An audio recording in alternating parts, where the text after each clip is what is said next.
Hello, Pulp Hounds. Sorry, you can probably hear some crickets in the background. I have creatures that eat crickets, and the ones I've got this week are very, very loud. So,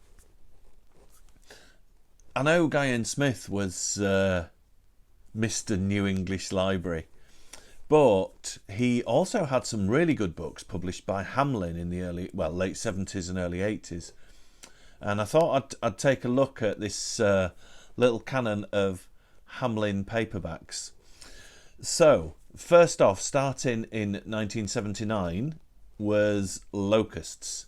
Now, obviously, Guyan Smith's quite well known for nature gone wild and destroying us completely kind of books. And I'm quite, as much as I adore the Crabs series, it's quite nice to see a shift away from that. And Locusts was Guyan Smith's last kind of nature gone wild book for a little while. So, the blurb on the back reads: "It seems the start of a glorious summer as Alan Alton and his family settle into their new home in the Shropshire Hills. Then the insects start to appear. First there's one, then hundreds, thousands, millions. A smothering tide of destruction covers the land. As the heatwave continues mercilessly week after week, the horde of invaders grows, a hideous red-eyed devastation spreading across town and country, biting, stripping, devouring, and hating. Before this onslaught, the human population turns to flight. As panic grows, the death toll also rises, and the whole country is plunged into chaos. Britain is being eaten alive." Very cool. So, one thing I do like about some Guyan Smith novels that he gets criticism for is that the main protagonists that you're meant to be rooting for are unlikable. And this is a theme that will crop up again in this video. But I really like that.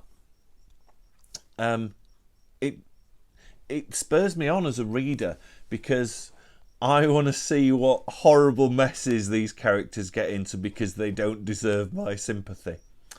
And the protagonists in Locusts, it's a couple. They kind of hate each other and they hate everybody else and they have a miserable time. And then they find themselves in the middle of a novel about locusts invading Shropshire. It's brilliant. It doesn't hang about. Guy just kind of starts and boom, we're off. Everyone's being eaten kind of thing. Pretty quickly into the novel. But the one thing that I love about this novel, which is, I think, unique, I've never said this about a book before, is the amount of interesting and unusual ways Guyan Smith finds to kill his characters simply by the use of lots of locusts. And the crickets chirruping in the background, I don't know if you can hear it, it's quite fitting, I guess. Then in 1980 we got Satan's Snowdrop. Many men had perished there, frail bodies bouncing and smashing on the jagged rocks in the chasm below. For centuries its dark shape had loomed beside a waterfall in Switzerland, the home of the evil Reichenbach family. The last of their race had been a Nazi torturer murdered by one of his victims. Now the big house lies empty, but evil forces still surround it, and countless human skeletons are buried in the grounds. That's just half the blurb. It's quite a long blurb, that one. Basically, the moral of the story is never ship, like, brick by brick, an ex-Nazi torture mansion to Long Island, and then when it all goes a bit wrong and it's still haunted by Nazi torturers, then don't ship it brick by brick to Stratford-upon-Avon, because it's all going to go a bit wrong. Now, I really love this book. I think it's great. Yeah, there's deaths, there's gruesomeness, there's Guyan Smith's, I don't like the term political correctness, but during that era, that period of entertainment, things like unpleasant Nazi ghosts were utilised as narrative devices.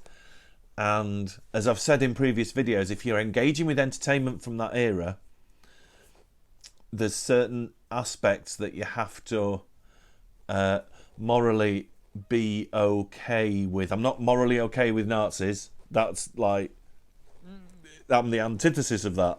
But it's something that does crop up in a lot of entertainment. Different attitudes crop up in a lot of entertainment and trashy entertainment from that era. So yeah, Guyan Smith brings the death toll and the violence, as he always does, but he, and I think for the first time, he starts to build a sense of menace,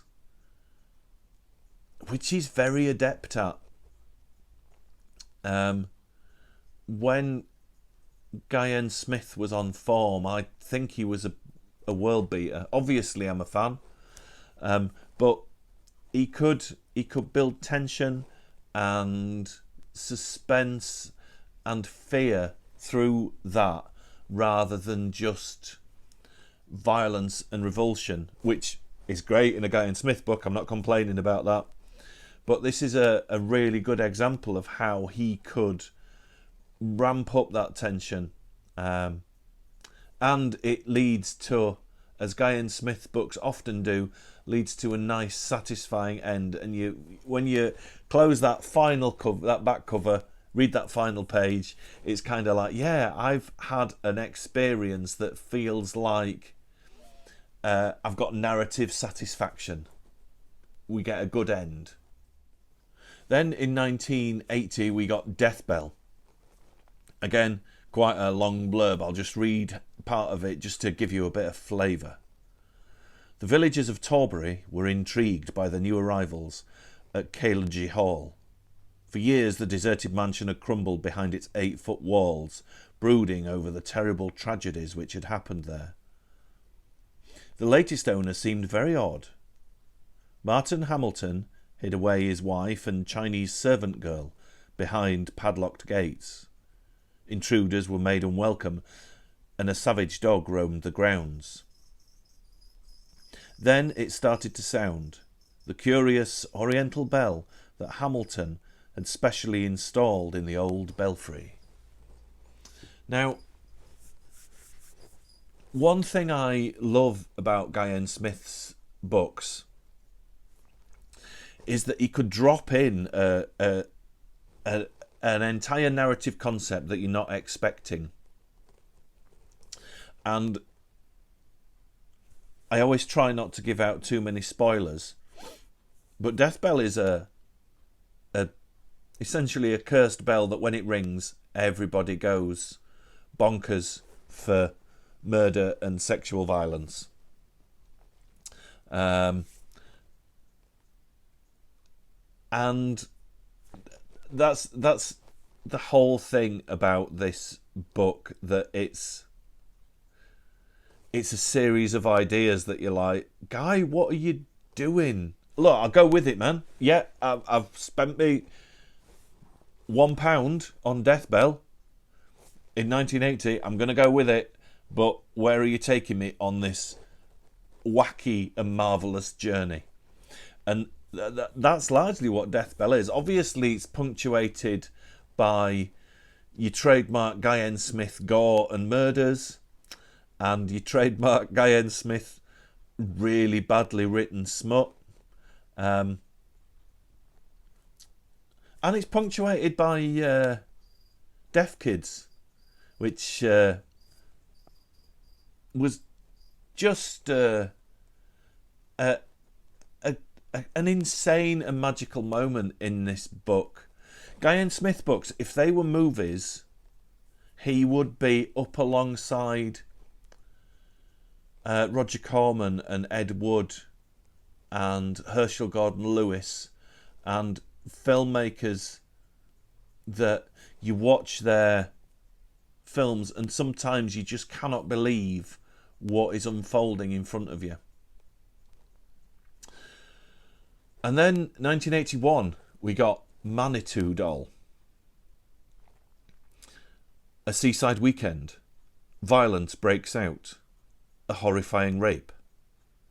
And the fury of hell is reborn. The fairground stood on wasteland near the promenade. It was a jumble of sideshows, amusement arcades, the ghost train, even a menagerie.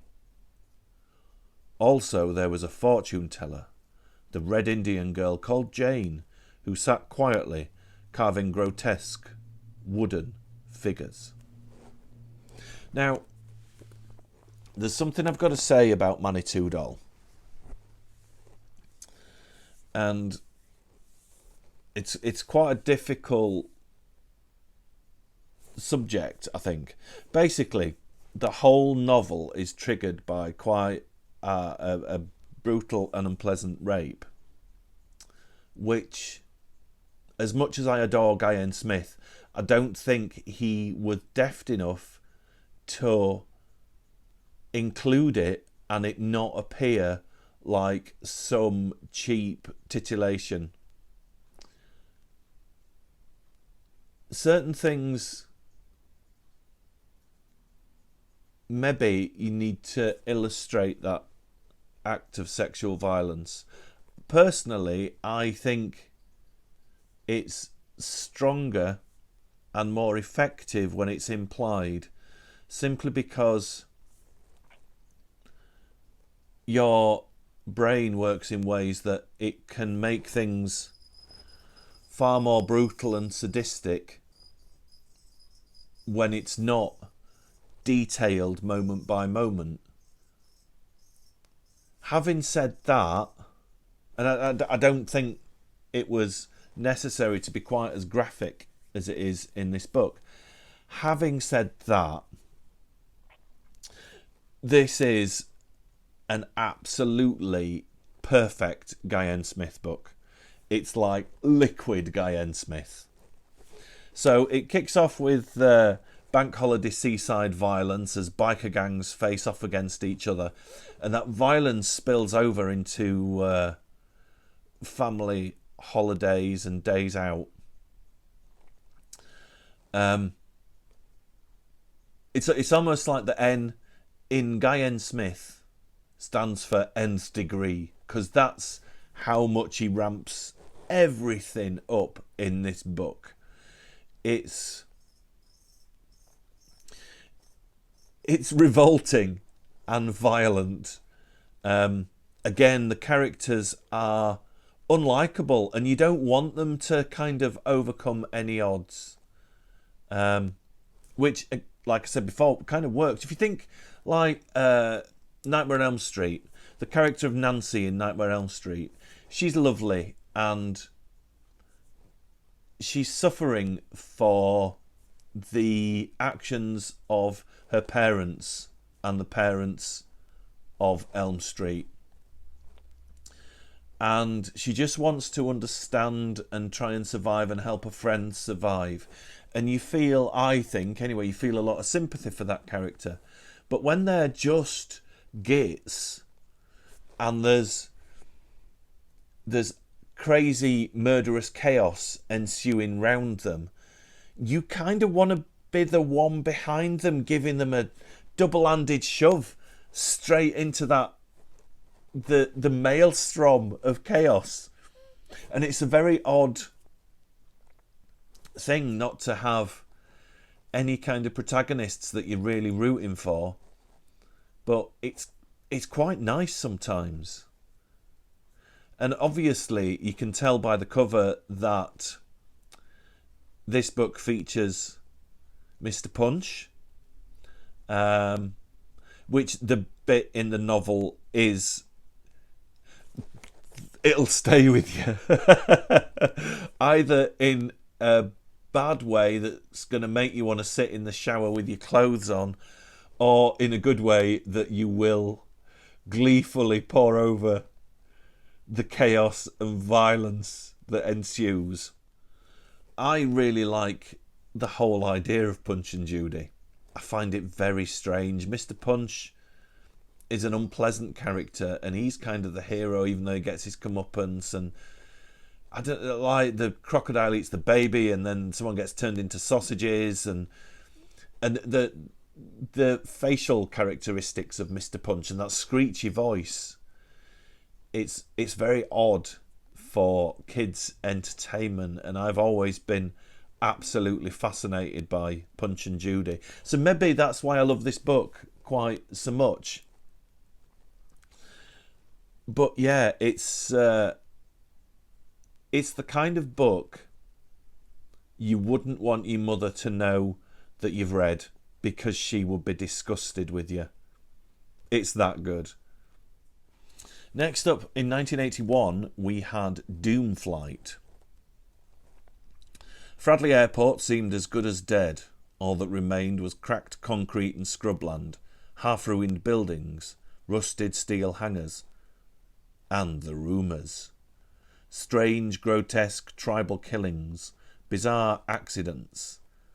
The legend of the dead airman who returns to lead trespassers to a horrible fate. Then a private company decides to turn the site into a major international airport. A local teacher warns of the ancient druids who will wreak terrible vengeance on those who desecrate their stone circle, but he is dismissed as a madman. Now, I really love Guy Smith, obviously. And I think this is my least favourite Guy Smith book. I'm covering these books, and I have to say what my opinion is. I get the feeling that he lost focus while he was writing it. I get the feeling that he maybe had another idea that he wanted to write and crack on with writing more than finish Doomflight.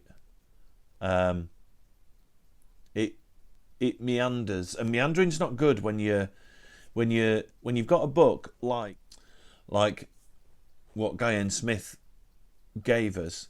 His books go from A to B. You've got like a setup, and then the characters in that setup have to get to a resolution. You don't get moving and intricate and delicate subtext or subplot. You just get, here's what's happening. Are these people going to survive? This is how they do it. Boom, finished. And I think with Doomflight, you don't get that linear A to B narrative satisfaction. It's all over the shop. And yeah, it's punctuated with, again, Guy Smith's trademark violence and chaos and bloodshed. But it doesn't have that sparkle and that... Can you call it panache?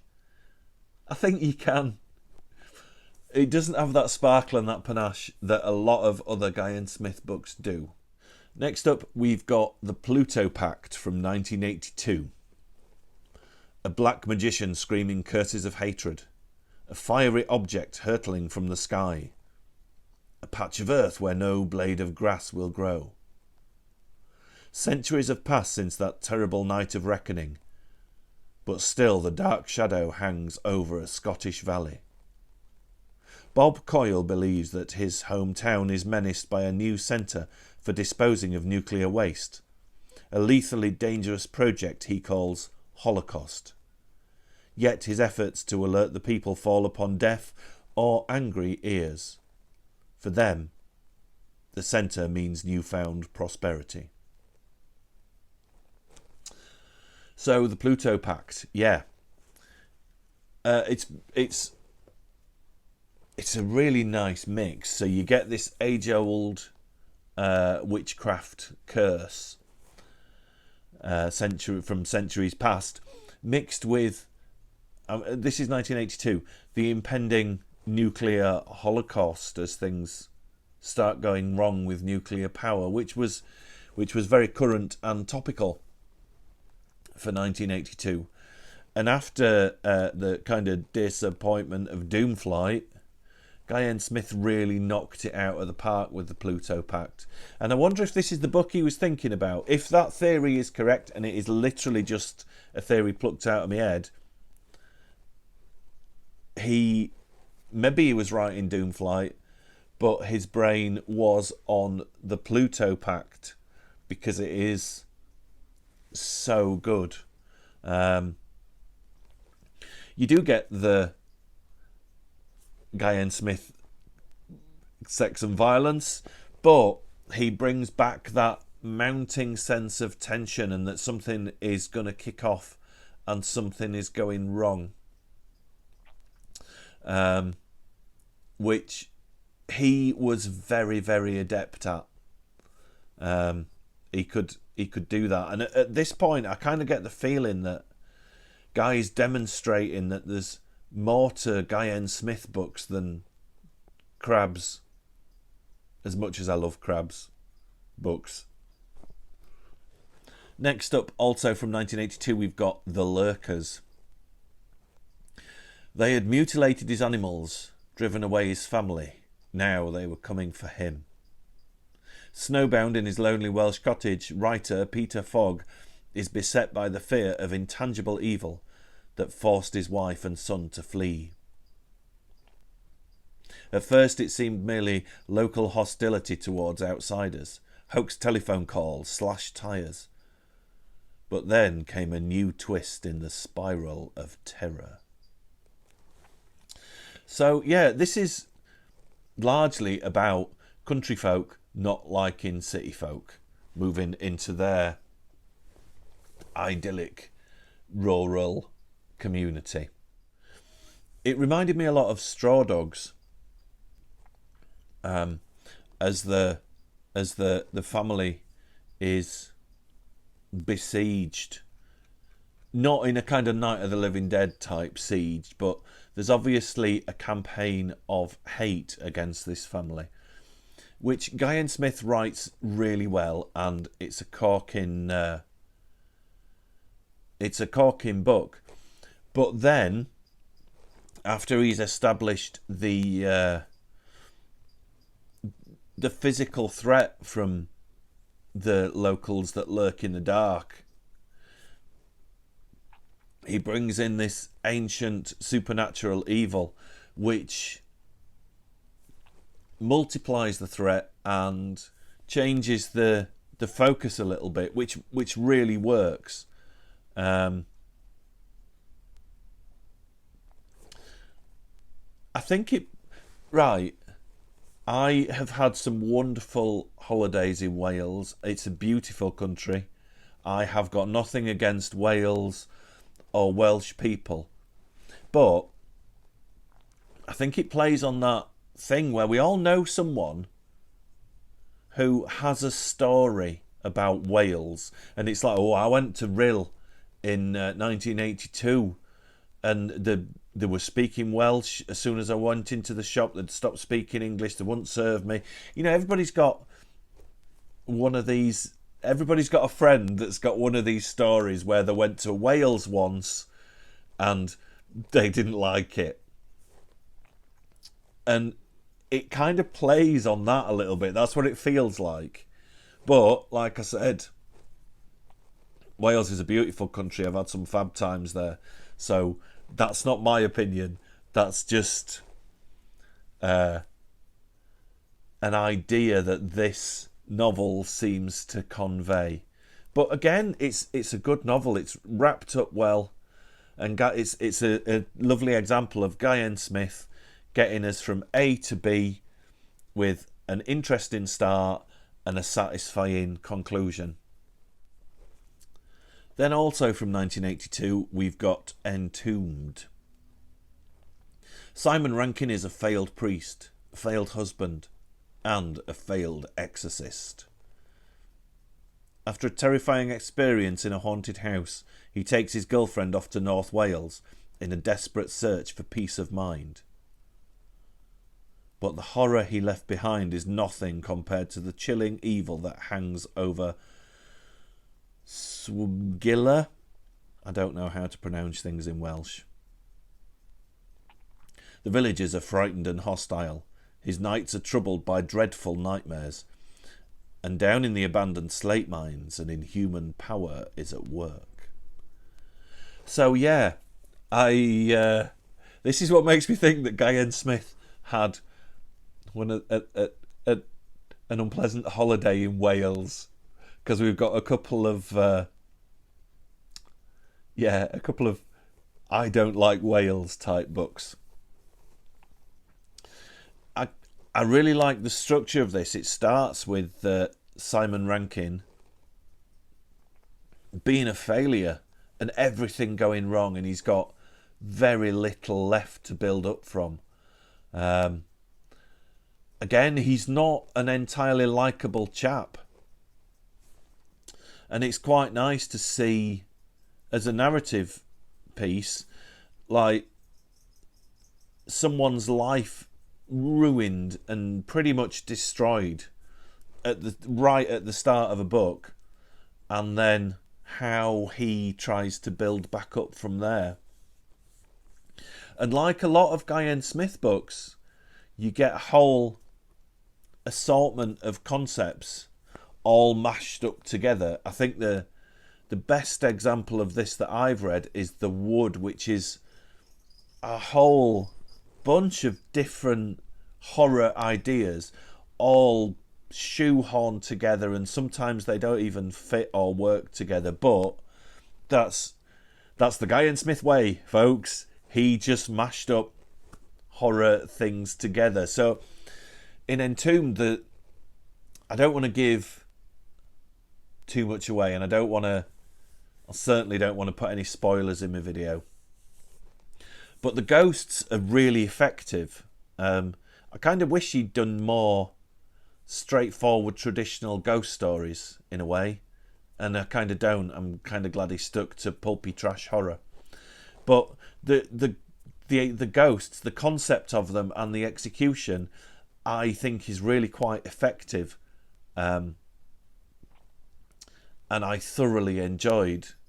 So you get a good, the ghosts are established in an interesting and very spooky way, and then Guy throws in a crazy satanic sex cult into the mix.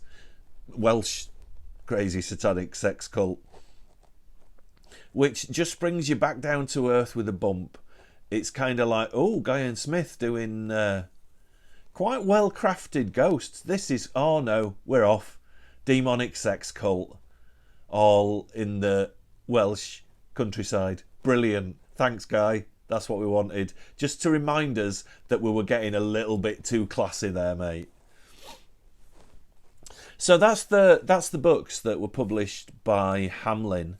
I've been reading a lot of Guy Smith again lately, and I just wanted to just have a look. I know I've done a video about Hamlyn, but I just wanted to kind of break it down into more smaller chunks and go into them in depth a little bit, which I'll be doing with assorted publishers and stuff.